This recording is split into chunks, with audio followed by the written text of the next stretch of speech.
Welcome in, everybody, to a deep dive, into the fascinating world of Chuck Feeney.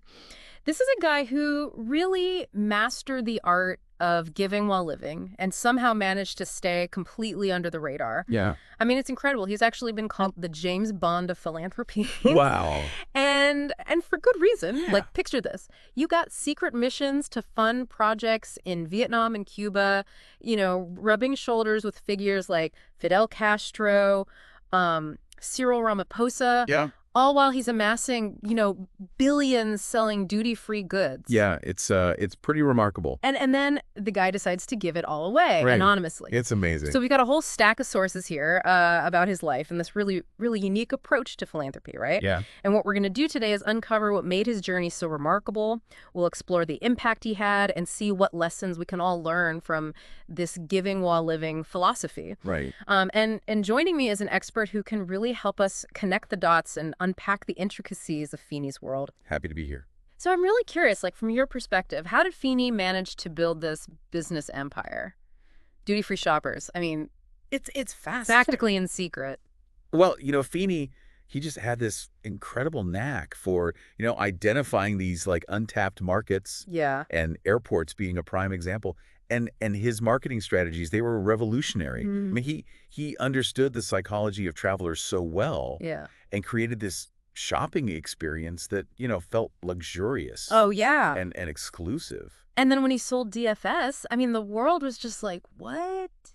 It was astonishing to discover he'd already given away most of his fortune. It's incredible, isn't it? And there were no flashy donations. Yeah. There were no buildings with his name on them. Right. Just a quiet, determination to make a difference. Exactly. And I think he truly believed that true philanthropy should really focus on the cause and not the donor, right? Right. So the anonymity allowed him to, avoid those distractions and ensure that the recipients of his funding weren't being influenced by, his personal preferences or biases. He really went to some pretty incredible lengths to stay anonymous. He did.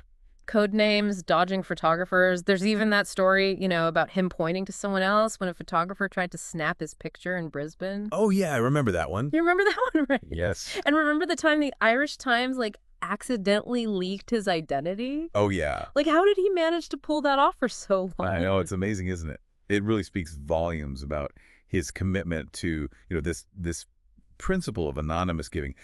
But what's really intriguing, I think, is, that later in his journey, he actually shifted away from that complete anonymity. It's true. He started to recognize that his story could actually inspire others to embrace this idea of giving while living, which, I think is a really interesting kind of evolution in his thinking. Yeah, that's a great point. And that's a perfect segue into this whole giving while living philosophy. Right. It's not just about generosity right now.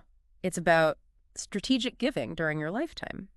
He believed in spending down the foundation's endowment, Yeah. which is like a complete 180 from how most traditional foundations, operate. So let's talk about the mechanics of this approach. Yeah. How did Feeney and his team at Atlantic Philanthropies, choose which projects to fund, Right. knowing that their resources were finite? What were the advantages and the challenges of this, spend down model compared to traditional, perpetual foundations? Well, I think it's it's an ongoing debate, Sure. with strong arguments on both sides. Yeah. The traditional foundations like your Ford or Rockefeller, Yeah. their aim is perpetuity. Right. They generate income from their endowments to support these grants over, very long periods, Yeah. providing stability, long-term support. Sure. The spend-down model, however, it prioritizes impactful giving within, a defined time frame. Yeah. It's all about maximizing, the good that you can do while you're alive, which is what, Feeney firmly believed in. But wouldn't that create a sense of urgency? Sure. Maybe even pressure to make every dollar count? Yeah. How did they approach decision-making with that, ticking clock in mind? Well, they were incredibly strategic and focused. I mean, Atlantic Philanthropies, they developed this very rigorous process for evaluating potential grantees. Right. And focusing on projects that had the potential for, transformative impact. Yeah. They were looking for opportunities where their funding could really act as a catalyst for larger change. So I'm thinking of projects like the boost to university research in Ireland, the transformation of Vietnam's healthcare system, Right. the establishment of Gimnet University in Hawaii. Yeah. These weren't just handouts. These were like strategic investments designed to create lasting change. Exactly, yeah.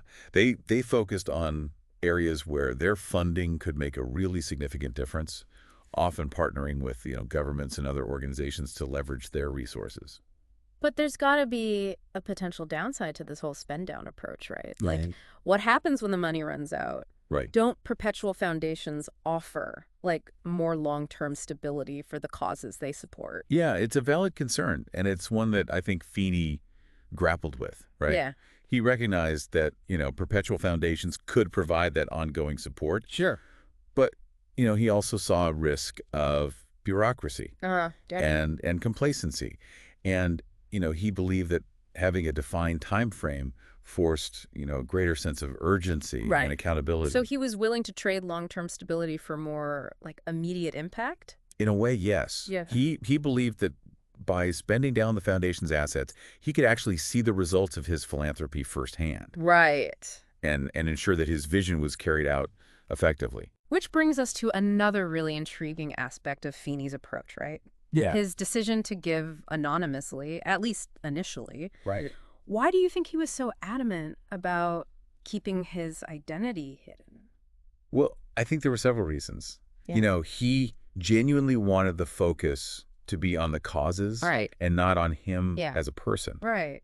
He believed that, anonymity allowed the recipients to use the funds without feeling, beholden to him or his preferences. Right. It also seems like he was intentionally avoiding the spotlight and the potential distractions that come with, public recognition. Oh, absolutely. Yeah. He wasn't interested in like, accolades or building a personal brand through his giving. No. He wanted to operate under the radar, quietly making a difference without fanfare, without attention. Exactly. But that anonymity must have created some like, interesting situations, right? Oh, absolutely. Can you imagine like trying to give away billions of dollars without anyone knowing it was you? Like the level of secrecy Yeah. and planning that's required is like mind-boggling. It's incredible. And remember, this was before the age of, instant communication and social media. Yeah. So keeping a secret of that magnitude must have been incredibly challenging. Oh, yeah. And it led to some pretty comical situations. It did. You got the photographer in Brisbane, the accidental leak in the Irish Times. Like,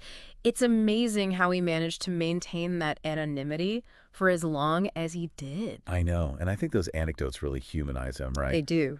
We see this incredibly successful businessman, yet, he's also this somewhat quirky, almost mischievous figure Yeah. determined to stay out of the limelight. Yeah. It's a fascinating paradox. It makes Yeah. you wonder what drove that intense desire for anonymity. Was it purely about the causes? Yeah. Or was there like something deeper at play? I think it's going to be a combination of factors, right? got both. You got that deep-seated humility, a desire to avoid the burdens of fame. Yeah. And a genuine belief that true philanthropy should be about the impact, not the recognition. Exactly. But even with that commitment to anonymity, Feeney eventually realized the power of his story, right? Yeah. And he began to open up, sharing his experiences, advocating for this whole giving while living. What do you think prompted that shift? Well, it seems like he recognized that his example could actually inspire other people Yeah, to embrace a more proactive approach to philanthropy. right. Like he saw the potential to create a movement, Uh-huh. a ripple effect of generosity Huh. that could extend far beyond his own giving. It's like he was planting seeds, hoping that others would, follow his lead and Yeah. create their own kind of philanthropic journeys. Exactly. And by sharing his story, he could offer, guidance and encouragement to those who, wanted to make a difference but, didn't really know where to start. And as he opened up, the world got a glimpse into this incredible impact that he had on, a wide range of causes, particularly in education. Yeah. I mean, he practically revolutionized university research in Ireland, didn't he? He really did, yeah. It was a masterful example of his strategic approach to philanthropy. Right. He, identified a crucial need, Ireland's, lagging investment in research. Yeah. And he saw an opportunity to make a transformative difference. But how do you approach the Irish government? Did he just waltz in with a blank check and say, here's some money, go do good things? No. It was far more strategic than that. Okay. It involved careful planning, negotiation, Right? and a bit of that classic Feeney leverage. Uh-huh. It started with a dinner in Dublin, where he met with key, education officials, Okay. and he planted the seed, suggesting a collaborative effort to boost research funding. So it wasn't about dictating terms. It was about like forging partnerships and working together toward a shared goal. Exactly. Yeah. Yeah. He understood that true change required collaboration. And a willingness to share responsibility. He offered a significant sum, but only if the Irish government matched it. So this wasn't charity. Right. This was an investment in Ireland's future. But I imagine the government had some, reservations. Of course. I mean, wasn't there concern about his anonymity? Right. And the potential for political backlash? Absolutely, yeah. Yeah. It was a controversial proposition, and there were months of negotiations, Uh-huh. bureaucratic hurdles, and concerns about, public perception. Yeah. But Feeney and his team at Atlantic Philanthropies, they were persistent. What were the stakes in this decision for both, Feeney and the Irish government? Well, for Feeney, it was about making a lasting impact on a country that he'd grown quite fond of. Sure. And for the Irish government, it was a chance to, significantly boost research funding. Yeah. But it also came with risks. Right. Potential accusations of accepting money from a, shadowy figure. Sure. The pressure to match funds that they may not have had. Right. And the possibility of losing control over, how the money was spent. It was a high-stakes gamble for both sides. It was. So how did they, navigate those challenges and ultimately reach an agreement? Well, it took months of, back and forth strategic maneuvering and a bit of Feeney's trademark persistence. Yeah. He and his team, they presented a very compelling case, Yeah. highlighting Atlantic's, track record, Right. emphasizing the potential benefits for Ireland. Yeah. And of course, there's that story about one of his associates Yeah. conveniently, being on his way to Australia where another university was, eager for funding. Classic Feeney. Classic Feeney, right. A little friendly pressure never hurts. Exactly. Right. He knew how to apply just the right amount of leverage Uh-huh. to get things moving. And in the end, the Irish government recognized the extraordinary opportunity that was presented to them. They agreed to match Atlantic's funding, paving the way for a transformation in Irish research. So it sounds like this negotiation was like a microcosm of Feeney's whole approach to philanthropy. Strategic, patient, and ultimately incredibly effective. Absolutely. Yeah. It's a perfect example. He didn't just write checks. Right. He actively engaged, negotiated, and used his influence to ensure that his giving had, the maximum impact. Now, what about that wise man agreement with his business partners after the sale of DFS? Right. What insights can we get from that? Well, that agreement where he entrusted Bob Miller, Alan Parker, and Tony Pallaro to manage their wealth after that sale, it really reveals a lot about Feeney's, character. I think he wasn't interested in, controlling their decisions. Right. He simply hoped that they would use their newfound wealth wisely. So it wasn't about imposing his philanthropic vision on them. It was about fostering a sense of shared responsibility. Precisely, yeah. He believed that each individual should, find their own path to giving back. Right. Guided by, their own values and passions. But their paths, they diverged pretty dramatically, didn't they? They did. Miller, embraced the billionaire lifestyle. Yeah. While Parker took, a more traditional kind of philanthropic route. Right. So. Yes. And their choices, highlight the complexities of wealth and the diverse ways that people choose to use it. Right. Miller indulged in, luxury. Yeah. While Parker focused on building a philanthropic legacy through the Oak Foundation. Right. Supporting causes like human rights and the environment. And then you got Tony Pallaro, who, became even more enigmatic, right? Renouncing his U.S. citizenship. Right. Getting involved in, various ventures. It seems their experiences with Feeney and the sale of DFS, shaped their lives in vastly different ways. It's really fascinating. It is, but coming back to Feeney, his focus was always on creating this lasting impact, particularly through these transformative projects like the one in Ireland. Yeah. And his work there is considered one of Atlantic philanthropy's most successful endeavors. It is. It revitalized university research, attracted top talent, and spurred the government to significantly increase its own investment in research. Right. It's a testament to Feeney's vision Yeah. and his understanding of how targeted philanthropy can really, like, drive systemic change. Absolutely. But I'm curious, wasn't there also some controversy surrounding Atlantic's work in Ireland? Let's delve into that a bit further. Ah, yes. You're referring to the Center for Public Inquiry, or CPI. Yeah. And it's a reminder that even with the best intentions, Yeah. Things can go awry. Sure. Feeney envisioned this organization, to investigate corruption, Uh-huh. modeled after the Center for Public Integrity in Washington, D.C. Okay. But, things didn't go quite as planned. So what happened? What sparked the controversy? Well, allegations surfaced about Conley's past, including a trip to Colombia under a false passport, possible ties to the IRA, and there was this general distrust from the government. Yeah. And it created a really difficult situation for Atlantic philanthropies. I bet. Because they were so committed to transparency and accountability. So how did they handle it? Well, they tried to work with the CPI's board to address the concerns, but the situation just became increasingly challenging. Yeah. And ultimately, they decided to withdraw their funding, which led to the CPI's demise. That must have been a tough decision, especially for Feeney, who really believed in the CPI's mission. It was a setback, for sure. Yeah. And it highlights, the complexities of philanthropy, even with rigorous vetting and oversight. Yeah. Unforeseen challenges can arise. It's a reminder that no organization is immune to human fallibility, right? Yeah. And sometimes even the best laid plans, can go astray. They can. But despite this setback, Feeney's impact on Ireland, particularly in education, it remains undeniable. It does, absolutely. Yeah. He's become a revered figure there, celebrated for his generosity and his commitment to the country. And speaking of his legacy, Feeney's giving while living philosophy. Yeah. It's inspired countless others, hasn't it? It really has.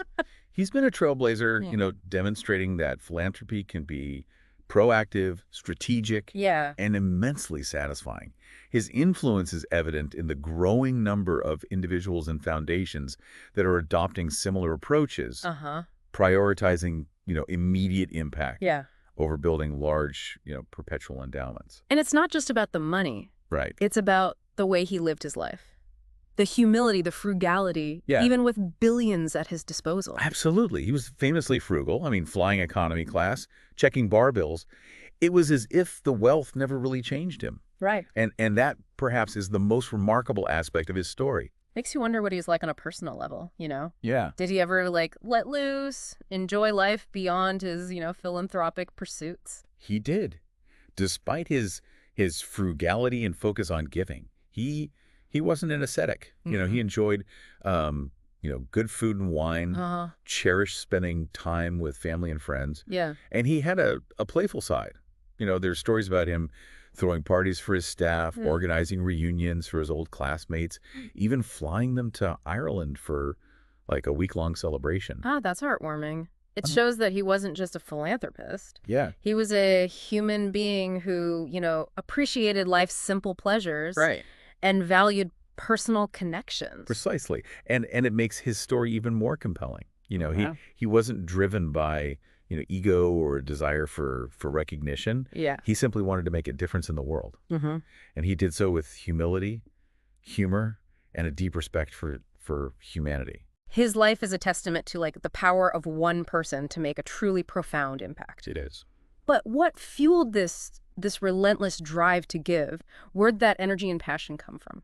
Well, it seems to have stemmed from a deeply held belief that he had a responsibility to use his wealth for good. He often quoted Andrew Carnegie, who famously said, "The man who dies rich dies disgraced." So it was more than just generosity. It was like a sense of moral obligation. Yes, and perhaps also a sense of urgency. He felt compelled to act while he was alive to see the impact of his giving. Right. He didn't want to wait till it was too late. He wanted to make a difference in the here and now. And that brings us back to his decision to spend down Atlantic philanthropies. Yeah. How did that process unfold? Were they able to achieve those ambitious goals? Well, the task of spending down billions of dollars strategically and effectively, it's a monumental undertaking. Oh, yeah. But Atlantic Philanthropies, they diligently work towards that goal, Right. making significant grants in their 4 focus areas. Right. Aging, disadvantaged children and youth, population health, and reconciliation and human rights. And it wasn't just about like giving away money. It was also about divesting from like various business holdings, Right. some of which Feeney had personally built. Right. That must have been emotionally challenging. It was. Letting go of something you've created, nurtured, and seen flourish. Yeah. It's never easy. No. But Feeney was committed to his mission, Yeah. and he understood that these divestments were necessary Right. to achieve his philanthropic goals. As the foundation moved toward closure, did Feeney remain actively involved? He did. Or did he kind of step back and let his team handle those final stages? He remained very actively involved, even as he got older. Yeah. In fact, there's a story about him becoming frustrated that the foundation wasn't giving away the money fast enough. Yep. Yeah, and they even created a special, founding chairman's pot of money that he could use to fund projects, outside of those 4 main program areas. Oh, wow. Yeah, That's classic Feeney, isn't it? Always like pushing the boundaries, it is. finding creative ways to maximize his impact. Yeah, he was never content to rest on his laurels. Yeah. He was always looking for new opportunities to make a difference. So as we kind of like approach the end of this part of our exploration, Yeah. there's this one burning question that lingers. Is Chuck Feeney still with us? Did he achieve his goal of giving it all away before, his time was up? That's where things get a little tricky. Okay. Atlantic Philanthropies officially closed its doors in 2016, Right. and there's been very little information released since then. So his final chapter is like shrouded in mystery. In a way, yes. Some say he's living out his days in quiet retirement, Okay. content with the impact he's made. Yeah. Others, whisper about secret projects, ongoing initiatives, and the possibility that he's still working behind the scenes to make the world a better place. You're leaving us on a bit of a cliffhanger here. Perhaps that's fitting, wouldn't you say? I guess so. Chuck Feeney's story has always been one of intrigue, Right. defying expectations, Yeah. challenging conventional norms. The question of his current whereabouts, may be less important Right. than the legacy he's left behind. You're right. That's a great point. Whether he's still actively giving or simply enjoying the fruits of his generosity, his impact is undeniable. Absolutely. He's shown us that extraordinary success in business can be combined with a profound commitment to giving back, It can. and that it can be done with humility, with humor, and a deep respect for humanity. He's challenged our notions of wealth, Yeah. philanthropy, and what it truly means to live a meaningful life. This deep dive has been truly illuminating. It- But before we wrap up this part of our exploration, I'm curious to hear, what stood out to you as the most significant aspect of Feeney's story?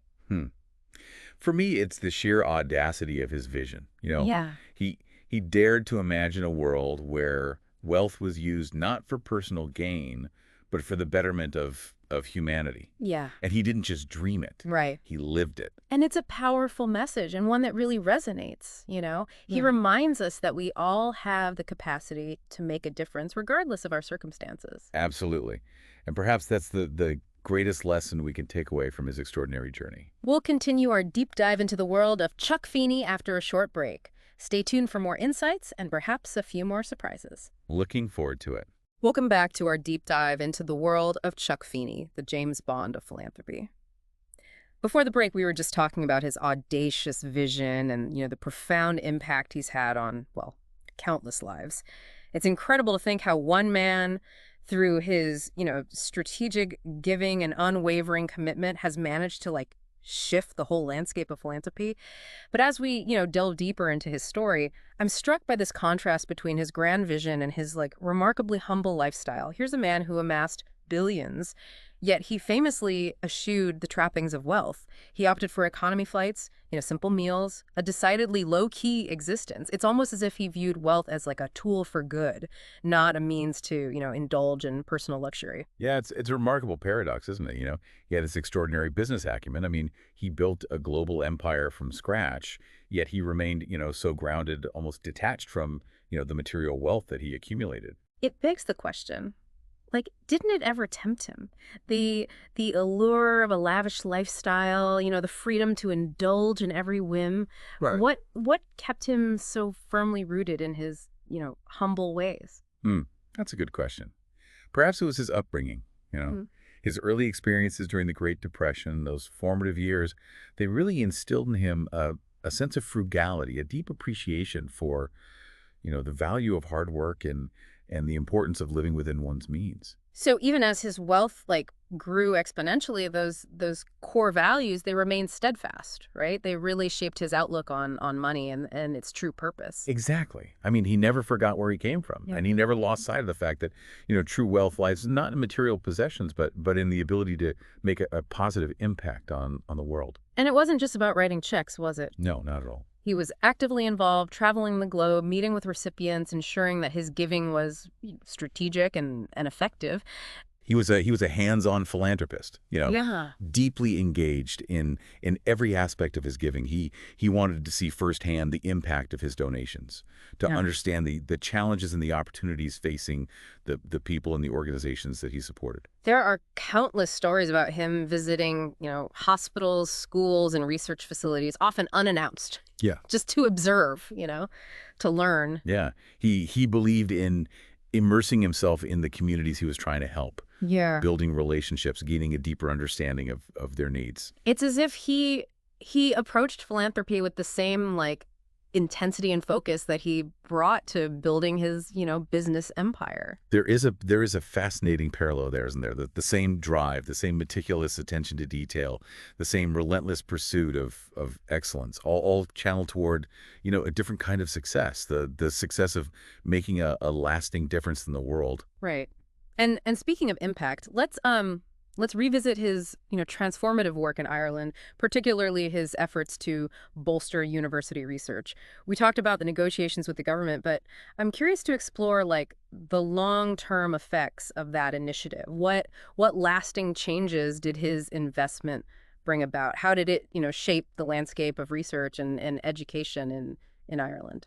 Well, his investment was nothing short of transformative. It revitalized research infrastructure, Yeah. attracted top talent, fostered, innovation, Yeah. and propels Ireland to the forefront of scientific discovery. I'm thinking specifically about the program for research in third level institutions. Wasn't that kind of a game changer for Irish universities? It was, yeah. It led to the establishment of 46 new research institutes and programs. It reversed the brain drain of, top academics, and Yeah. and it created this vibrant research ecosystem that continues to thrive today. So it wasn't just about pouring money into, existing institutions. It was about building something new, right? Creating a foundation for future generations of researchers and innovators. Precisely, yeah. Yeah. He understood that true progress requires, both immediate support and long-term investment in infrastructure and human capital. But it wasn't just the research itself that benefited, right? Right. Didn't this initiative have a broader impact on the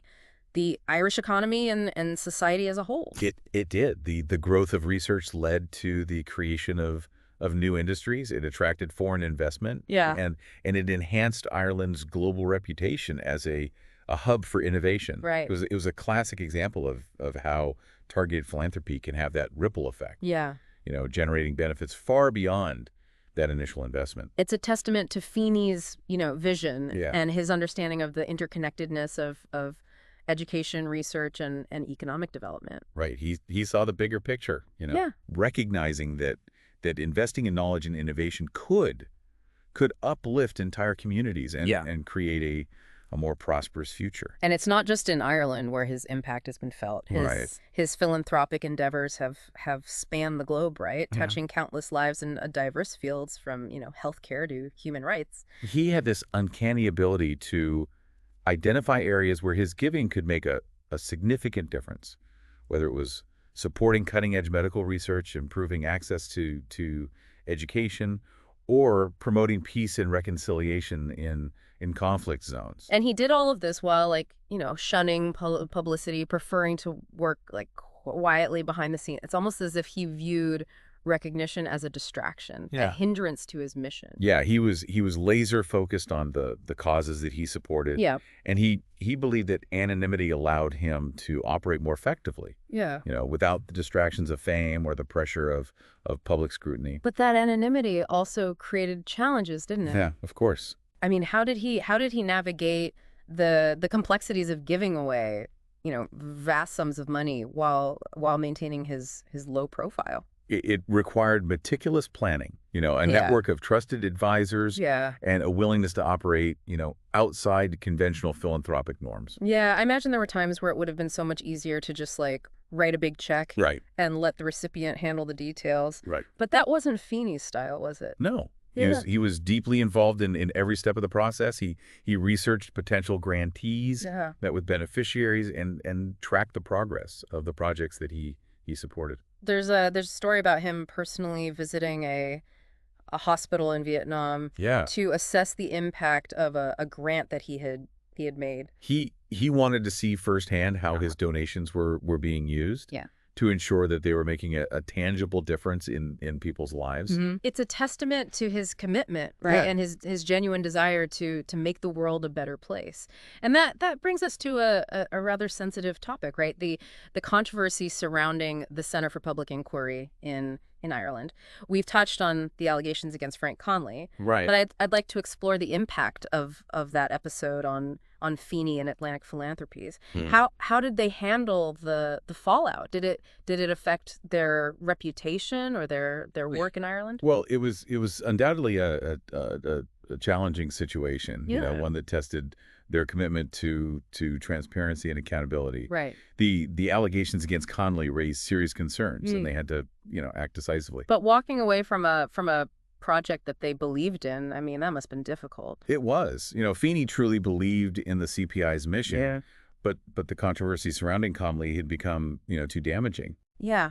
What were the broader implications of that decision? Did it affect their relationships with other organizations or with the Irish government? It certainly cast a shadow, Yeah. over their work in Ireland. Some criticized their handling of the situation, Yeah. questioning their judgment in choosing Connolly, and their willingness to, withdraw funding from a project that they had, championed. So it was a reminder that even with the best intentions, unforeseen challenges can arise, and difficult decisions sometimes have to be made. Yeah, it's a lesson that I think every philanthropist must learn. Right. Yeah. Even the most carefully planned initiatives can encounter obstacles, and navigating those challenges requires wisdom, Yeah. courage, and a willingness to adapt. But despite the setback, Feeney's overall impact on Ireland remains overwhelmingly positive. It does. His contributions to education, research, and healthcare have left an indelible mark on the country. Yeah. He's become a beloved figure in Ireland, a symbol of generosity, vision, and a deep commitment to improving the lives of others. His legacy is a testament to the power of one person to make a profound difference in the world. It is. But as we, delve further into his story, I'm curious to explore his impact on the broader philanthropic landscape. Right. How has his giving while living philosophy, influenced other donors? Has his example kind of sparked a movement toward, more proactive and strategic giving? His influence has been undeniable. He's inspired countless individuals and foundations Yeah. to embrace a more, engaged and impactful approach to philanthropy. Right. Moving away from the traditional model of perpetual endowments, Yeah. and towards a focus on immediate action and tangible results. It's as if he's rewritten the rules of philanthropy, right? Yeah. Demonstrating that giving can be both strategic and deeply personal, Yeah. driven by a desire to make a difference in the here and now. He's shown that philanthropy isn't just about writing checks. Right. It's about, rolling up your sleeves, engaging with communities, and working tirelessly to create a better world. And he's done it all with a remarkable humility. Yeah. Shunning the limelight, focusing solely on the causes he cared about. Yeah.